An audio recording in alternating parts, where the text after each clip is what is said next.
Bab 261. Tiba-tiba, mata Harvey berkilat kebencian. Kebencian karena tidak bisa membunuhnya. Dia melemparkan pria itu kembali ke ranjang besi. Wajahnya tersembunyi dalam bayang-bayang, sehingga perubahan ekspresinya yang terus-menerus tidak terlihat dengan jelas. Dia mulai tertawa, kedengarannya halus dan menyenangkan. Namun, ketika sampai di telinga pria itu, terdengar seperti bisikan setan. Dia menutup telinganya karena ketakutan. Seolah percakapan mereka telah menguras seluruh keberaniannya.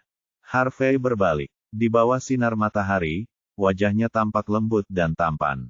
Dia seperti anak bangsawan yang anggun, yang tampak agak aneh di tempat kotor ini. Harvey berbalik dan meninggalkan gudang. Ketika dia pergi, pintunya diamankan dengan kunci yang kuat. Dia berkata dengan lembut, "Saya akan mengunjungimu lagi." Pria di balik pintu gemetar ketakutan setelah mendengar kata-katanya. Ekspresi panik muncul di wajahnya. Dia kemudian meringkuk seperti bola. Matanya dipenuhi rasa sakit. Akhirnya, dia terjatuh ke sisi tempat tidur sambil memegangi tangannya yang berlumuran darah. Dia tampak seperti sedang menangis tetapi juga tertawa, itu terlihat sangat menakutkan. Rowan mengirim bawahan yang pernah ditemui Nicole sebelumnya untuk merawat pasien. Victor melompat kegirangan saat menerima pesanan itu. Saat dia hendak menuju ke atas, dia teringat instruksi Rowan. Jadi dia pergi ke area B untuk minum obat. Anggota grup B mengerutkan kening ketika mereka melihatnya menyentuh sesuatu di area eksperimen mereka. Apa yang kamu lakukan? Victor menjawab tanpa mengangkat kepalanya, atasan kami meminta saya untuk meresepkan obat untuk wanita itu. Para anggota grup B tampak ragu. Tahukah Anda betapa berharganya obat-obatan di area B? Tidak banyak obat spesifik yang dapat meningkatkan penyembuhan jantung secara global. Tas kecil di tangan Anda lebih berharga daripada otak Anda. Letakkan sekarang juga. Victor mengabaikan mereka. Setelah mendapatkan obatnya, dia berlari ke atas secepat kilat. Anggota grup B menyaksikan sosoknya menjauh dengan marah. Karena mereka mendengar bahwa itu adalah perintah Rowan, mereka tidak mengatakan apapun meskipun mereka tidak senang dengan hal itu. Mereka hanya bisa menghela nafas dan melanjutkan usahanya. Di saat yang sama, mereka diam-diam terkejut melihat betapa wanita ini sangat menghargai seseorang dari grup D.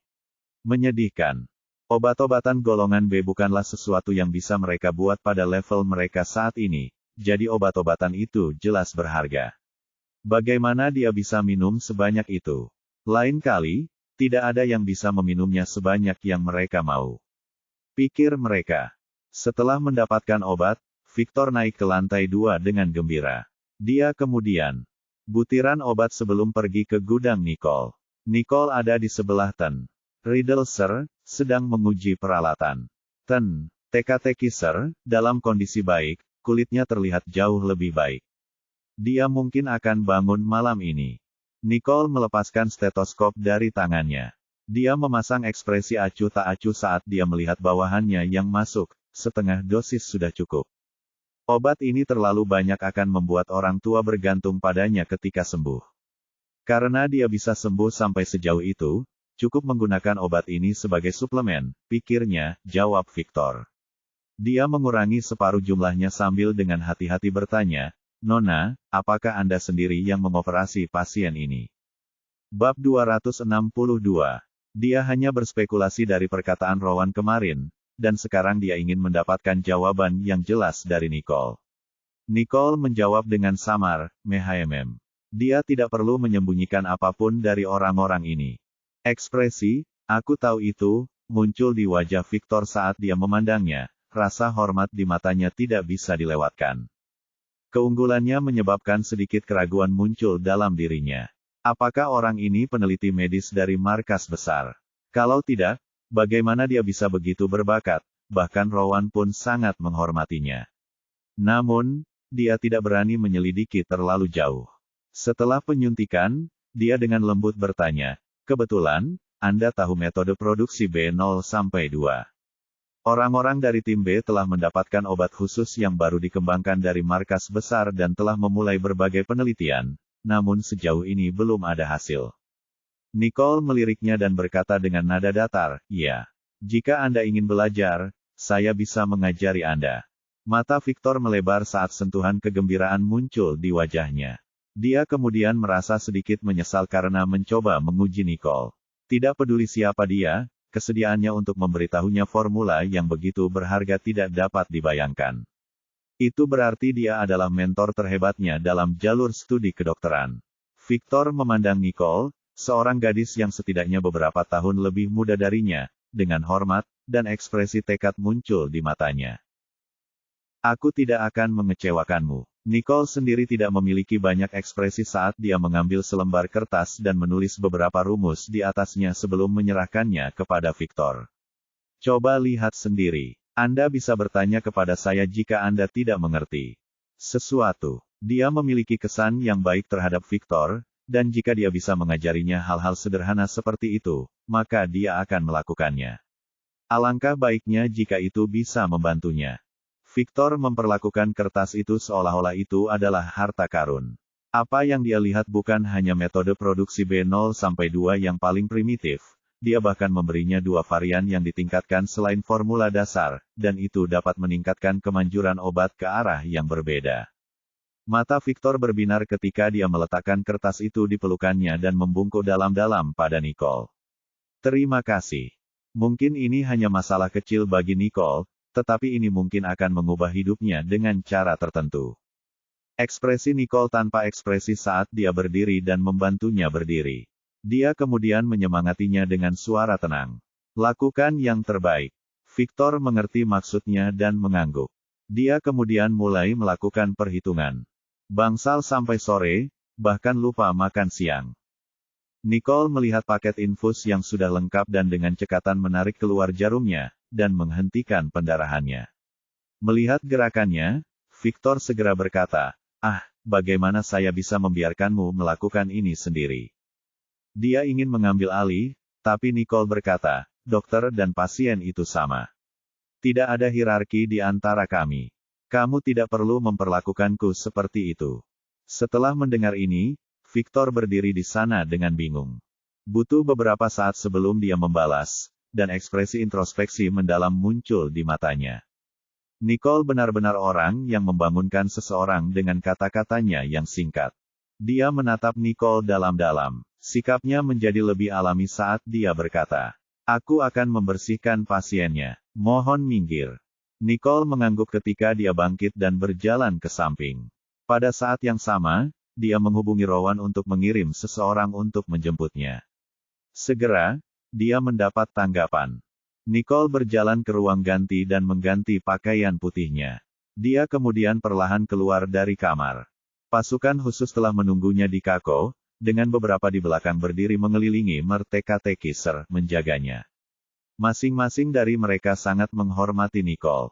Ketika Victor melihat ini, dia tahu dia tidak perlu khawatir, jadi dia berdiri di samping dan mengucapkan selamat tinggal pada Nicole. Nicole mengangguk padanya lalu berkata pada Owen, "Ayo kembali ke kediaman keluarga Riddle." Sekembalinya ke sekolah, Norah menunggu keluarga Riddle menghubunginya. Bab 263. Namun, sejak dia keluar dari rumah sakit, baik orang tua maupun kerabatnya tidak menghubunginya sama sekali.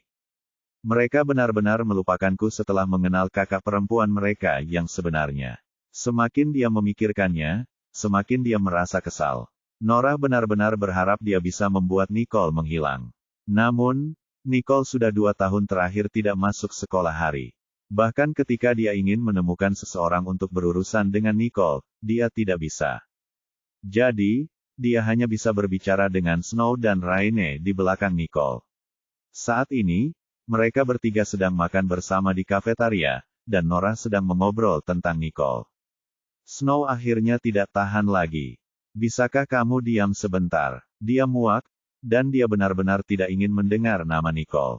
Norah terkejut. Bukankah Snow dan Raine paling membenci Nicole? Apa yang telah terjadi? Namun, melihat suasana hati Snow yang agak aneh, dia langsung berpura-pura. "Ada apa, Salju? Akhir pekan ini, dan kudengar Harvey juga akan pergi ke sana. Katakan, bisakah mereka?" Norah mencibir dalam hati. Dia sudah melakukan penelitian, tapi dia tidak tahu apakah Snow mengetahuinya atau tidak. Katamu kemana dia pergi? Nottingbrook. Salju sedikit terkejut. Dia tahu Harvey pergi ke Nottingbrook, tapi Nicole tidak. Saat dia mengira mereka berdua bisa bersama, Snow sangat sedih. Namun, ketika dia mengingat berlian merah muda yang diberikan Harvey padanya, dia merasa sedikit lebih baik. Bahkan saat mereka berdua bersama, pasti Nicole yang merayu Harvey. Aku masih punya tempat di hati Harvey. Kalau tidak, kenapa dia memberiku berlian merah muda itu? Dia sudah mengevaluasinya. Berlian merah muda itu bernilai 100 juta. Jauh lebih mahal dari hadiah yang diberikan orang tuanya. Begitu mahal sehingga dia bahagia selama beberapa hari. Ya, aku tidak tahu apa tujuannya di sana. Sejak Harvey kembali, dia mengganggunya sepanjang hari. Snow, kamu tidak bisa hanya duduk dan menunggu lebih lama lagi. Waktunya memberi pelajaran pada Nicole. Norah mencibir. Dia tidak memiliki banyak koneksi, jadi sebaiknya serahkan saja pada Snow. Bagaimanapun juga, dia jauh lebih pintar dari Raine. Nicole, kamu jalang. Selain menarik perhatian Gary, dia bahkan merayu Harvey juga. Dasar jalang. Snow, kita tidak bisa membiarkan dia melakukan apa yang dia mau lagi. Snow memandang ke arah Raine dan sangat terganggu dengan kata-katanya saat dia memandang ke arah Norah. Sepertinya kamu juga membenci Nicole. Norah terkejut dengan pertanyaan itu dan hanya bisa mengangguk. Ya, dia sangat pemalu. Siapa yang mau itu? Snow lalu menyipitkan matanya sedikit sambil berkata, bagaimana kalau sekali ini saja? Kalian berdua tinggal di bawah satu atap. Tidak ada yang akan mencurigaimu. Namun, Snow bukanlah orang yang mudah dibodohi. Dia menyadari bahwa Raine telah dimanfaatkan oleh Norah beberapa kali sebelumnya. Norah hanya bisa mengertakkan giginya. Dia tidak mengira Snow tidak akan tertipu. Tapi karena situasinya seperti ini, dia hanya bisa setuju. Saya tidak memiliki kemampuan seperti Anda, dan saya tidak memiliki koneksi sebanyak Anda, Snow. Jika saya bisa membantu, saya juga ingin memberi pelajaran pada anak itu. Lagi pula, selama Snow yang mengirim seseorang, pada akhirnya dia bisa mengatakan bahwa itu dipesan oleh Snow. Lagi pula, kedua saudara perempuannya tidak secerdas dia. Kalau begitu sudah diputuskan, begitu dia kembali, kami akan membuatnya membayar. Akan lebih baik lagi jika kita bisa mengeluarkannya dari Royal Creek Institute. Bab 264. Saat ketiga gadis Riddle mendiskusikan cara menghadapi Nicole, Chloe, yang telah kembali ke pedesaan, memutar otak untuk mencari cara menghubungi Nachel dan mendapatkan kembali karakternya. Setelah semua idenya menemui jalan buntu, dia hanya bisa menelepon neneknya. Namun cabang keluarga dari keluarga Rogers masih mampu. Panggilan itu langsung terputus saat Chloe berkata, "Nenek, ini aku, Chloe.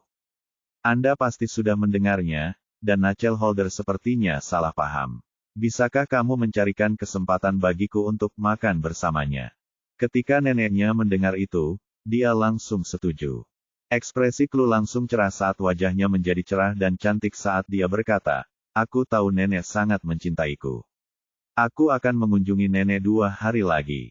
Akhirnya, sesuatu berjalan sesuai keinginannya, dan Chloe akhirnya berani membuka Twitter untuk melihatnya. Dia awalnya mengira apa yang terjadi di Nottingbrook akan terungkap, tapi sepertinya tidak ada yang tahu. Namun setelah melihat Nachel mengumumkan bahwa dia tidak lagi bekerja dengan Chloe, banyak netizen yang membelanya dengan menganggap bahwa tidak pantas Nachel berganti orang tanpa alasan yang sah. Mereka bahkan menyarankan agar Chloe sangat setuju dan sutradara harus keluar dan menjelaskan alasannya serta meminta maaf kepada Chloe dan bahwa dia tidak dapat melakukan sesuatu hanya karena keinginannya sendiri. Tulisannya sendiri agak mengancam. Saat Chloe mengatakan ini, dia sedikit senang, namun dia langsung menarik napas dalam-dalam saat komentar tersebut tiba-tiba menghilang. Ekspresi ketakutan perlahan muncul di matanya. Dia menyadari jika semuanya terus berlanjut. Kalau begitu, Nachel pasti akan marah, dan saat itu juga, dia pasti akan menumpahkan apa yang telah dia lakukan di Nottingbrook. Jika itu terjadi, dialah yang akan menderita. Untuk saat ini, Nachel mungkin belum ingin putus dengannya. Maka, Chloe pun langsung mengirimkan tweet yang isinya sangat ambigu. Tweet tersebut tidak membahas apakah dia bersalah atau tidak, juga tidak menyalahkan Nachel. Dia hanya mengucapkan terima kasih kepada para penggemarnya dan kru Lukewam dalam hal bisnis, mengatakan bahwa dia sangat senang selama persiapan setengah bulan dan berharap mereka memiliki kesempatan untuk bekerja sama lagi. Dengan begitu, dia terlihat sangat murah hati. Banyak yang menilai sikapnya terpuji dan menyuarakan dukungan mereka kepadanya dan mengatakan bahwa ia akan naik lebih tinggi dengan mentalitas seperti itu. Banyak dari penggemarnya bahkan mengira ia mengalami kesedihan yang mendalam, namun menolak mengungkapkannya dengan kata-kata, sehingga mereka meninggalkan pesan penghiburan sebagai balasannya. Melihat perkembangan ke arah ini, Chloe tersenyum puas. Dengan cara ini, dia memiliki ruang untuk bergerak maju dan mundur dan mungkin memiliki kesempatan lain untuk bekerja dengan Nachel setelah bertemu dengannya. Jika tidak ada, tatapan dingin muncul di mata Chloe. Nicole dan tim khusus berjalan keluar dari gubuk jerami bobrok dan akhirnya menjauh dari lampu pijar buatan menuju sinar matahari yang sebenarnya. Ekspresi kepuasan muncul di wajahnya. Mungkin inilah alasan mengapa dia tidak bisa tinggal lama di Yamenia. Dia benar-benar tidak tahan jika tidak melihat hari-hari cerah. Dengan Nicole di dekatnya, mereka dengan cepat melintasi sabuk pertahanan dan tiba di helikopter yang menunggu. Setelah Tuan Riddleser terangkat ke dalamnya, Nicole dengan cekatan melompat ke dalam helikopter juga. Pasukan khusus juga menaiki helikopter sambil memandang Nicole dengan tatapan bertanya-tanya. Nicole mengabaikan tatapan mereka dan hanya bersandar santai di sisi badan pesawat. Dia terlihat sangat tenang seolah terpesona oleh sinar matahari di luar. 10 menit kemudian, helikopter perlahan mendarat di depan pintu gerbang rumah keluarga Riddle. Seseorang di dalam rumah mendengar keributan di luar dan keluar. Saat dia melihat Nicole dan rombongan, mata mereka membelalak. Pasukan khusus yang memimpin berteriak, "Kami adalah regu kedua Strike Team Blizzard dari Angkatan Darat Pertama, di sini untuk mengirim Nona Riddle kembali." Bab 265. Orang itu takut dengan kehadirannya yang kuat dan hanya bisa berkata, "Tunggu," sebelum berlari kembali ke mansion untuk memberitahu Damien dan yang lainnya. Beberapa menit kemudian, Damien dan Dexter muncul di depan gerbang rumah keluarga Riddle, dan ketika mereka melihat pemandangan di depan gerbang, mereka pun tercengang. Mereka belum pernah melihat unit militer tingkat tinggi seperti ini sebelumnya.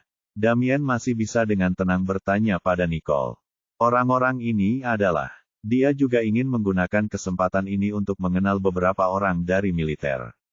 Nicole mengabaikannya, ekspresinya dingin. "Kamu ingin kakek masuk angin di luar." Saat dia mengatakan itu, dia mengabaikan ekspresi Damien saat dia menunjuk ke beberapa pasukan khusus di belakangnya, dan dengan sangat cepat, Tuan Riddleser dibawa ke dalam rumah. Tidak ada yang berani menghentikannya. Dari belakang, langkah dan sikap Nicole hampir sama dengan tim khusus.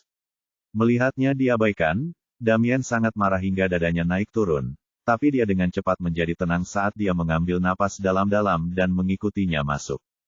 Ketika semua orang di mansion melihat tentara di belakang Nicole, mereka masing-masing seperti burung puyuh yang ketakutan. Saat mereka melihat Damien mengikuti di belakang dan mencoba menunjukkan jalan, bola mata mereka hampir jatuh. Saat Daniel dan Gloria keluar, mereka langsung berlari menuju lokasi kejadian. Keduanya sedikit terkejut dan tidak menyangka kalau kakak perempuan tertua mereka, yang sangat belak-belakan terhadap mereka, mengikuti Nicole seperti seorang ajudan. Mengikuti pandangannya, Daniel melihat beberapa pasukan khusus di belakang Nicole. Mereka telah bertemu dengan beberapa orang di rumah sakit sebelumnya, jadi mereka menuju Nicole. "Nicole, kamu kembali." Nicole memandang mereka dan mengangguk pelan. Melihat Gloria hendak menanyakan sesuatu, dia berbicara lebih dulu. "Mari kita tenangkan kakek dulu." Daniel juga melihat Tuan Riddleser, yang bernapas dengan lancar dan wajahnya memerah. Dia mengerti apa yang sedang terjadi, dan ekspresi kegembiraan muncul di matanya saat dia menatap Nicole dengan rasa ingin tahu. Nicole lalu mengangguk lembut padanya. Daniel mengerti maksud Nicole saat ia menggandeng tangan istrinya dan berkata, beri jalan untuk Nicole." Dia tahu bahwa putrinya bukanlah seorang pembual besar. Saat dia mengatakan dia bisa menyembuhkan ayah, itu berarti tidak masalah. Saat dia memikirkan hal ini, Ekspresi bangga muncul di matanya. Gloria juga merasakan hal yang sama. Dia menatap punggung Nicole dan dengan penuh semangat mengeluarkan ponselnya untuk menelepon beberapa putranya pulang. Nicole telah menyembuhkan kakek. Saat menerima pesan tersebut, mereka langsung berpencar dari berbagai arah. Damien pun seolah teringat sesuatu saat ia segera menelepon kedua putrinya. Kemarin, Chloe memberitahunya melalui telepon bahwa dia akan kembali ke pedesaan hari ini dan mungkin akan tiba ketika Tuan Riddlesir bangun. Chloe menelusuri media sosial di apartemennya sendiri dan sedikit kesal mendengarnya. Meski begitu, dia tetap berkemas dan bergegas kembali ke mansion. Ketika Karen mendengar keributan dari atas, dia pergi keluar untuk melihat apa yang terjadi dan ekspresinya langsung berubah suram. Dillon sudah menceritakan segalanya padanya, bahwa dokter terbaik di Sanjoto hanya mempunyai peluang 50% untuk operasi Tuan Riddlesir. Keduanya menunggu Nicole gagal menyembuhkannya dan menjadi penjahat keluarga Riddle. Namun, entah bagaimana dia berhasil menyembuhkan punggungnya. Bab 266. Karen ingin mengatakan sesuatu, tetapi melihat para prajurit yang tampak kuat di belakang Nicole, dia tidak mengatakan apapun saat dia bersembunyi di dalam ruangan dengan panik dan menelepon Dillon. Nicole sepertinya benar-benar menyembuhkan orang tua itu. Sialan, Dillon sedang berbaring di kursi eksekutif di kantor tanpa melakukan apapun dan hampir melompat kaget saat mendengarnya. Apa katamu? Karen segera memberitahu Dillon apa yang dilihatnya, dan setelah mendengarnya, jantung Dillon berdebar kencang saat ia meraih mantelnya dan membawanya pulang. Bagaimana mungkin? Nicole benar-benar berhasil menyembuhkan orang tua itu bahkan ketika dokter bedah terbaik di Sanjoto hanya mempunyai jaminan 50%. Siapa yang dia telepon? Sepanjang jalan, pikiran yang tak terhitung banyaknya muncul di kepala Dillon. Tiba-tiba dia teringat orang-orang yang membawa teka-teki jauh. Dokter berdarah campuran itu tidak tampak seperti orang yang mudah ditipu, tetapi Nicole berkata bahwa mereka adalah aktor yang disewanya. Mungkinkah Nicole berbohong? Setelah menyadarinya, Dillon tersipu malu saat ia segera menelepon Snow. Snow, apakah kamu sudah melakukan apa yang ayah minta? Snow sedang membawa berlian merah pemberian muda Harvey ke toko perhiasan terbaik di Sanjoto, sambil berpikir untuk memasang berlian itu di sebelah kanan yang senada sehingga ia bisa memakainya dan memamerkannya kepada semua orang. Saat itu, ketika dia mendapat telepon dari Dillon yang sedang marah, dia sedikit tercengang. Sejujurnya, setelah melihat berlian itu, dia benar-benar lupa apa yang diminta Dillon untuk melakukannya. Ekspresi setuju terpancar di wajah Snow, tapi dia segera menenangkan diri sambil berkata, aku sudah memberi tahu Harvey. Apa yang terjadi, ayah? Dillon kemudian melontarkan amarahnya, Nicole sepertinya telah menyembuhkan kakekmu. Cepat, kembalilah bersama Raine. Ketika Snow mendengar ini, dia terkejut. Bukankah dokter terbaik di Sanjoto mengatakan hanya ada 50% kemungkinan untuk menyembuhkannya? Nicole benar-benar berhasil melakukannya. Dillon juga tidak ingin mempercayainya, dan dia mendesis dingin. Sudah kubilang agar bertindak lebih cepat. Lihat apa yang terjadi sekarang. Sekarang semua perhatian tertuju pada Nicole. Sambil berkata demikian, dia menutup telepon dengan marah dan terus menggerutu tentang Snow. Salju tidak pernah dibentak seperti ini sebelumnya. Dia menatap layar ponselnya yang gelap ketika ekspresinya berubah. Dia kemudian berkata kepada pengemudi di depan. Putar balik, jemput Raine dan kembali ke rumah keluarga Riddle. Pelanggan itu menjawab dan mengemudikan mobil menuju Royal Creek Institute. Raine baru saja menyelesaikan kelasnya, dan sebelum dia bisa mengajak Gary mengadakannya, dia melihat kakak menunggunya di gerbang. Menyadari sesuatu, dia hanya bisa mengucapkan selamat tinggal kepada Gary dan memaksa keluar. Gary tidak terlalu peduli dengan Raine. Pikirannya telah berkeinginan pada tanda tangan itu selama beberapa hari terakhir. Dia telah mengajukan permohonan untuk bergabung dengan Hunters tetapi belum mendapat kabar. Nicole telah absen sejak Jumat lalu. Gary menyimpan ponselnya ke dalam saku, dan sedikit ekspresi kesal muncul di wajahnya. Saat ini dia tidak punya cara untuk mencapai lingkaran peretas puncak, dan menggunakan salurannya untuk mencari Lucifer tidak memberikan apapun. Dia memasukkan tangannya ke dalam saku celananya saat ekspresi konflik muncul di wajahnya. Beberapa detik kemudian, seolah-olah dia telah mengambil keputusan, dia berjalan menuju gerbang sekolah. Kembali di rumah keluarga Riddle, Nicole membantu Tuan Riddle Sir untuk menenangkan diri dan kemudian melakukan pemeriksaan lagi kepadanya untuk memastikan bahwa perjalanan tersebut tidak menyebabkan kerusakan apapun pada tubuhnya. Saat itulah barulah dia merasa lega. Dia menoleh dan memandang yang lain. Rasa dingin di matanya perlahan memudar, suaranya lembut. Terima kasih. Beberapa pasukan khusus saling mengamati. Saat Nicole menatap mereka, mereka kehilangan kata-kata. Bab 267. Prajurit pasukan khusus yang bertanggung jawab hanya bisa bertanya dengan hormat. Nona Riddle, apakah ada hal lain yang Anda perlukan? Nicole menggelengkan kepalanya. Melihat hal itu, para prajurit langsung memberi hormat sambil berbicara melalui walkie-talkie. Misi regu kedua telah selesai. Mundur. Para prajurit meninggalkan ruangan dengan langkah besar ketika mereka melihat Damien berdiri di luar ruangan. Beberapa dari mereka berhenti dan menatapnya selama beberapa detik sebelum tersenyum serius. Tuan Riddle, mohon jaga Nona Riddle dengan baik. Jika ada yang berani mengganggunya, kami pasti akan mengunjungi Sanjoto. Saat ini, ekspresi Damien menjadi lebih serius. Awalnya dia mengira mereka hanya kenalan. Dia tidak menyangka orang-orang itu begitu protektif terhadapnya. Dia benar-benar mulai bertanya-tanya siapa Nicole yang kembali dari pedesaan. Di saat yang sama, beberapa pasukan khusus memberi hormat kepada Daniel dan Gloria sebelum berangkat. Melihat Daniel dan istrinya diperlakukan lebih baik dari dirinya, Damien marah karena ekspresi agak rumit akhirnya muncul di wajahnya. Dia telah mencoba segalanya untuk menjalin hubungan dengan orang lain, dan mungkin dia terlihat seperti badut sungguhan di mata mereka. Memikirkan perbedaan perlakuan dan sikap yang diterima Daniel dan istrinya jika dibandingkan dengannya, sedikit rasa cemburu yang belum pernah terlihat di wajah Damien. Daniel benar-benar bukan siapa-siapa. Apa haknya dia diperlakukan seperti itu? Semakin Damien memikirkannya, semakin gelap perasaannya.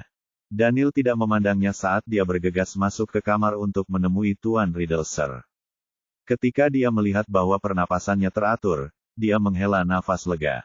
Tuhan tahu bahwa ketakutan terbesarnya adalah melihat kerabatnya sendiri jatuh sakit.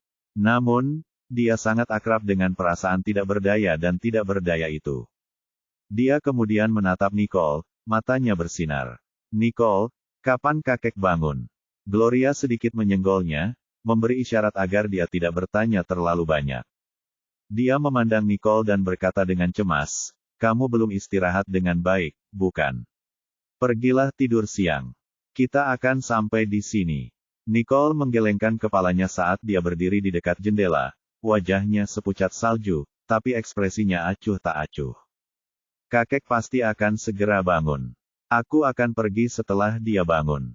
Saat mereka berdua sedang berbicara, Damien juga masuk dan mendengar apa yang dikatakan Nicole.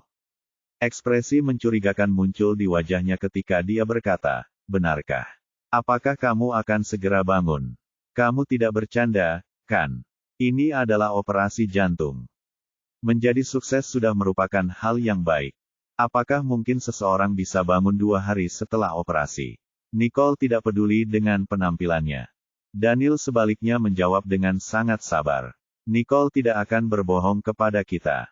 Damien, kita tunggu saja. Damien sedikit mengernyit. Dia tidak mempercayai Nicole, tapi dia khawatir dengan apa yang dikatakan prajurit pasukan khusus itu, jadi dia tidak mengatakan apa-apa. Dia hanya bisa duduk di samping tempat tidur Tuan Riddle Sir, dan tidak memperhatikan siapapun. Gloria pergi ke dapur untuk membuat obat. Dia sangat sedih melihat kulit Nicole karena dia tahu Nicole tidak bisa tidur nyenyak. Saat Gloria hendak pergi, Nicole tiba-tiba memperhatikan jari-jari Tuan Riddle Sir bergerak sedikit. Ia segera berjalan mendekat, dan melihat mata Daniel mulai bergerak. Ia benar-benar lega kini. Nicole memandang Daniel, memberi isyarat agar dia tetap di sana sementara dia berbalik dan meninggalkan ruangan. Damien tidak memahami tindakan Nicole, tetapi ketika dia hendak mengatakan sesuatu, Nicole telah menghilang. Daniel, sebaliknya, Ingat Nicole mengatakan bahwa dia akan tinggal sampai Tuan Riddlesir bangun. Jika dia pergi, apakah itu berarti? Saat dia memikirkannya, Mer Riddlesir tiba-tiba mengeluarkan batuk kecil seperti ingin melepaskan udara keruh yang telah terakumulasi dalam dirinya sejak lama. Mata Daniel langsung berbinar, tapi Damien memanggil lebih cepat dari yang dia bisa. Ayah, kamu akhirnya bangun. Bab 268. Riddlesir, yang sedang berbaring di tempat tidur, perlahan membuka matanya dan melihat Damien yang cemas di sisinya. Dia mengulurkan tangannya dan menepuk tangan pria itu untuk menghiburnya. Setelah itu, tatapannya menghilang, sepertinya mencari sesuatu. Dia kemudian melihat Daniel berdiri di belakang Tuan Teka-teki. Sir, dengan tabung ventilasi di wajahnya, tersenyum tipis. Dia melambai pada Daniel seolah mencoba memberi isyarat kepada anak pendiam ini. Daniel dibawa kembali dan berjalan dengan ragu-ragu. Teka-teki Sir. Tidak pernah begitu menyukainya. Dia mengira ayahnya lebih suka menemui Damien terlebih dahulu, jadi dia tidak terburu-buru. Ketika Damien melihat Teka-teki Sir, menggenggam tangan Daniel dengan ekspresi lega di matanya, kilatan dingin yang tak terlihat muncul di matanya. Ini adalah kesalahan dalam pilihan yang saya buat. Kalau tidak, Daniel tidak akan mendapatkan keuntungan ini. Saat dia memikirkan hal ini, Damien tampak menatap tajam ke arah Daniel. Teka-teki Sir, menatap Daniel, anak laki-laki yang selama ini dia abaikan. Dia ingin mengatakan sesuatu namun terlambat menyadari bahwa tabung ventilasi dimasukkan ke dalam mulut dan hidungnya, membuatnya tidak dapat mengucapkan sepatah kata pun. Dia tidak senang jika tabung-tabung itu tersangkut di tubuhnya dan ingin melepaskannya. Nicole kembali pada saat itu sambil memegang pil putih kecil di tangannya. Dia meletakkan cangkir air dan pil di sampingnya saat dia berkata di bawah tatapan penasaran dari 3 orang yang hadir. Ini obat yang diresepkan oleh dokter. Setelah itu, dengan sigap dia melepas masker dan selang oksigen dari Tuan Riddlesir, dan menyerahkan obatnya. Makanlah. Teka-teki Sir, menatap Nicole. Dia ingin menolak, namun karena suatu alasan, sebagian dari dirinya mempercayai Nicole, menyebabkan dia membuka mulut dan memakan obatnya. Dia tidak tahu bahwa itu adalah intuisi khusus yang dimiliki seseorang terhadap penyelamatnya. Meskipun Tuan Teka-teki Sir masih linglung dan belum sadar sepenuhnya. Namun dia masih memiliki persepsi tentang apa yang terjadi di dunia luar. Meskipun otaknya belum bereaksi, tubuhnya telah membantunya membuat penilaian paling primitif ini. Dia bisa diberi makanan cair setengah jam kemudian.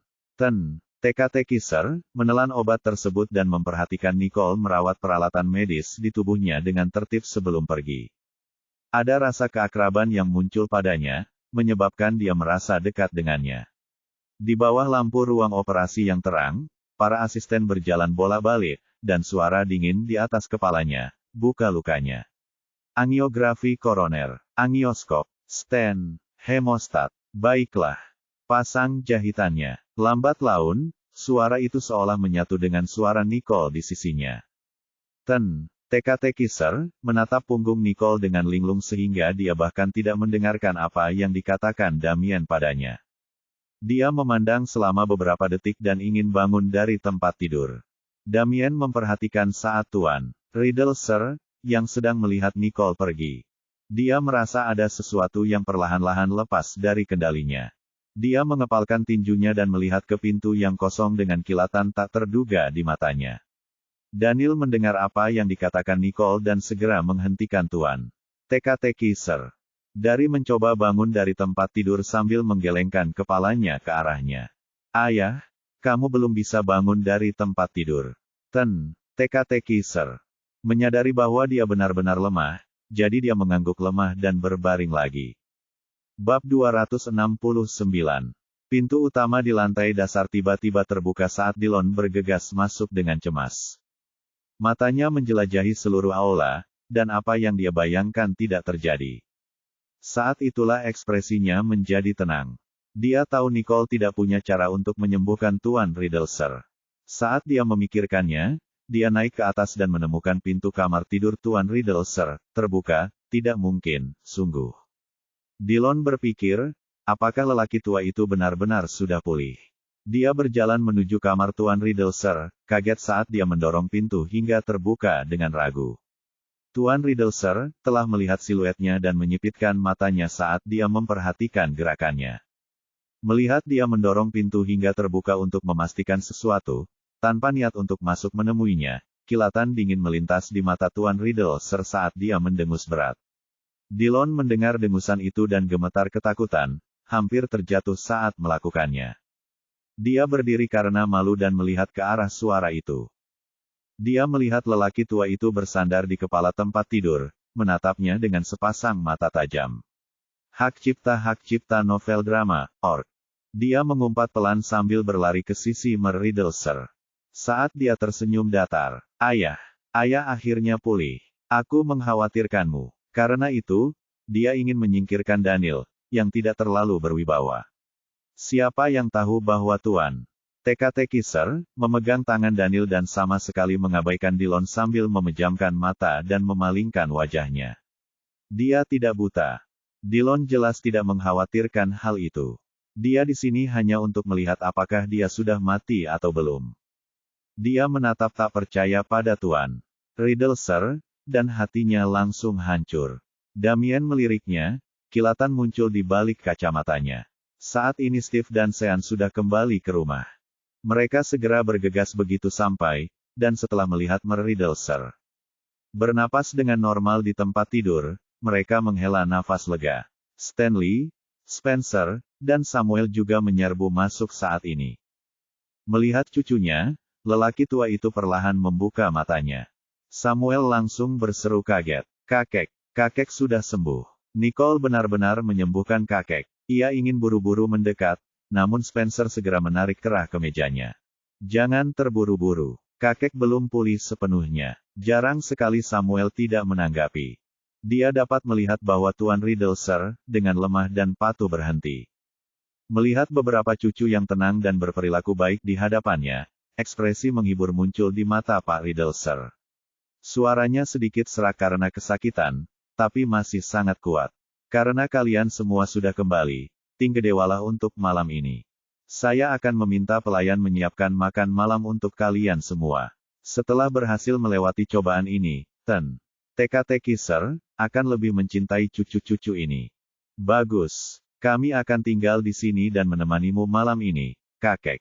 Spencer mengangguk setuju. Ini pertama kalinya Riddlesir menyadari kalau anak-anak Daniel sangat menggemaskan. Setelah melihat semua putra Daniel hadir dan melihat Daniel membawa putra-putranya untuk menyanjung lelaki tua itu begitu dia kembali, Dillon ingin marah. Tapi sebelum dia bisa membuka mulutnya, tatapan dingin Mer Riddlesir seolah mengatakan bahwa dia tidak punya hak untuk berbicara di sini. Dillon membuka mulutnya dan akhirnya tidak berkata apa-apa. Dia sedikit kesal dengan sikap ayahnya, tapi dia tidak mengerti apa yang menyebabkan situasi yang dia alami sekarang. Di lantai bawah, Nicole sendirian mencari kedamaian dan ketenangan. Bab 270. Gloria baru saja keluar dari dapur, dan Nicole sedang memegang semangkuk sup panas yang telah dia siapkan untuknya. Dia meminumnya tanpa ekspresi apapun dan berkata, "Terima kasih, Bu. Dasar-dasarnya enak dan lezat, tapi masakan Koki tidak lebih baik dari masakan Gloria. Benar-benar. Anda terlihat sangat lesu selama 2 hari terakhir. Kamu pasti telah melalui banyak hal." Memikirkan Nicole merawat Tuan Riddlesir. Selama beberapa hari terakhir, Gloria merasa tertekan. Tidak apa-apa. Itu pekerjaanku. Hanya ketika kakek membaik, kalian berdua akan merasa damai. Jika bukan karena orang tuanya, dia tidak akan mengaktifkan cabang itu demi orang tua itu. Namun, melihat Gloria dan Daniel kini sudah tenang, dia merasa semuanya sudah sesuai. Gadis bodoh. Kamu harus menjaga dirimu baik-baik agar ibu tidak khawatir. Lingkaran hitam di bawah matanya begitu jelas sehingga terlihat jelas bahwa dia kurang istirahat selama beberapa hari terakhir. Baiklah, begitu kita sampai di rumah, aku akan beristirahat dengan baik. Dengan Tuan Riddlesir, yang sekarang sudah sehat kembali, dia bisa benar-benar rileks. Bagus. Gloria mengangguk, lega. Saat keduanya berbicara, Dexter dan Emma kembali bersama Ellar dan Emery. Bahkan Miley mengajak Everett berkunjung. Karen bergegas bersama Preston, dan Snow serta Raine akhirnya tiba karena takut tertinggal. Peluang. Namun, saat mereka tiba, mereka tetap menjadi yang terakhir, tidak peduli seberapa cepat mereka berlari. Namun, mereka tidak punya pilihan selain menerima pernyataan tersebut dan langsung masuk menemui lelaki tua itu sekarang. Kebangkitan Tuan Riddlesir adalah masalah besar, dan semua orang di keluarga Riddle bergegas pulang, hampir memenuhi kamarnya hingga penuh. Tuan Riddlesir bersandar di tempat tidur menatap semua orang. Meski wajahnya pucat, ia tetap terlihat berani dan antusias. Satu-satunya perbedaan adalah biasanya dia diapit oleh Damien dan Dillon. Namun kali ini Daniel menggantikan Dillon. Dia memandang semua orang dengan tenang, tapi tatapannya masih memancarkan aura otoritas. Silakan duduk. Kamar Tuan Riddlesir luas, sehingga setiap orang menemukan tempat untuk duduk. Begitu Dillon duduk, dia melihat kembali ke tempat Daniel sekarang, dan tatapan penuh kebencian muncul di matanya. Nicole duduk di sebelah kiri kakak laki-lakinya sementara Samuel duduk di sebelah kanannya. Snow mengajak Raine untuk mengungkapkan kekhawatirannya. Kakek, kamu akhirnya sembuh. Kamu sangat takut, ya, kakek. Kamu membuat kami takut karena tiba-tiba jatuh sakit. Ketika Tuan Riddlesir menatap mata mereka, kemarahannya terhadap Dillon sedikit mereda. Matanya perlahan menjadi lebih tenang saat dia berkata, anak-anak yang baik, setidaknya kamu masih tahu bagaimana cara mengkhawatirkan kakek. Kakek tidak mencintaimu tanpa alasan. Snow dan Raine mengangguk dan ingin duduk di samping kakek seperti biasa. Namun mereka menemukan bahwa orang yang duduk di sebelah kakek mereka bukanlah ayah mereka, melainkan Paman Daniel yang tidak mencolok. Sementara ayah mereka, Dillon, sedang duduk tepat di samping pintu. Snow dan Raine biasanya duduk di sebelah kakek karena Dillon, tapi saat ini, orang yang duduk di tempat mereka adalah Nicole. Ekspresi cemburu muncul di mata mereka saat kuku mereka menggigit telapak tangan mereka dalam-dalam. Raine tidak menyembunyikan rasa jijiknya ketika ia berkata, Paman Daniel, mengapa kamu duduk di tempat ayahku? Apakah kamu tidak tahu di mana kamu harus duduk? Nicole mengabaikannya, tapi Samuel menjawab, siapa yang memutuskan bahwa tempat ini milikmu? Raine membalasnya dengan mencibir. Siapa yang tidak tahu kalau Om Daniel sama sekali tidak bisa berbuat apa-apa di perusahaan? Apa haknya dia duduk di sebelah kakek?